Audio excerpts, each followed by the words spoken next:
Une solution aqueuse de dioxyde de carbone est acide.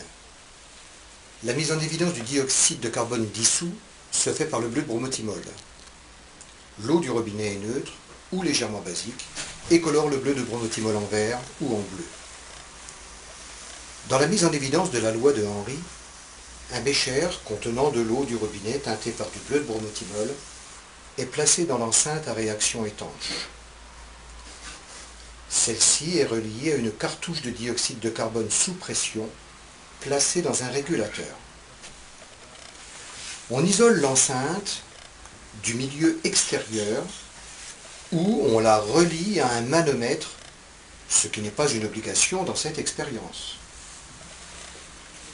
On injecte du dioxyde de carbone dans l'enceinte jusqu'à ce que la pression soit de l'ordre de 3000 hectopascales.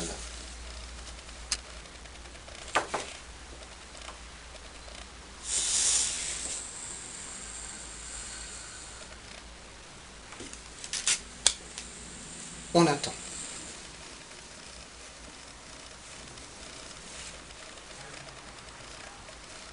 Après quelques instants, on constate que le bleu de bromothymol change de couleur et vire au jaune. Une agitation permet d'accélérer ce processus.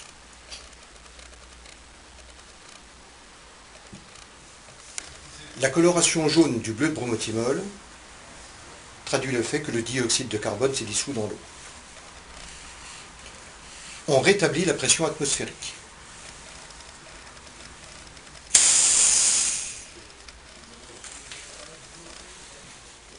On ouvre l'enceinte et on sort le bécher. Au bout d'un quart d'heure, le BBT est jaune-vert. La solution est donc moins acide, ce qui signifie qu'une partie du dioxyde de carbone dissous s'est libérée. Une demi-heure plus tard, la solution est verte.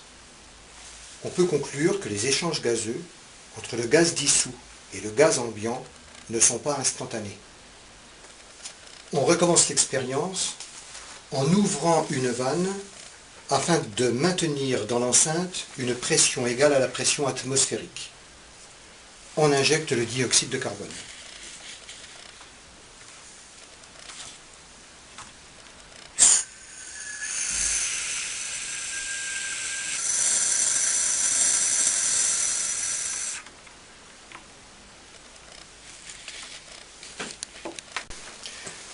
Le dioxyde de carbone, plus dense, a chassé l'air de l'enceinte. Après quelques minutes, on observe un changement de couleur du bleu de bromothymol. L'agitation accélère le processus. La couleur obtenue est verte, jaune verdâtre. De ces deux expériences, on peut conclure que la quantité de dioxyde de carbone dissous est d'autant plus grande que la pression est plus forte.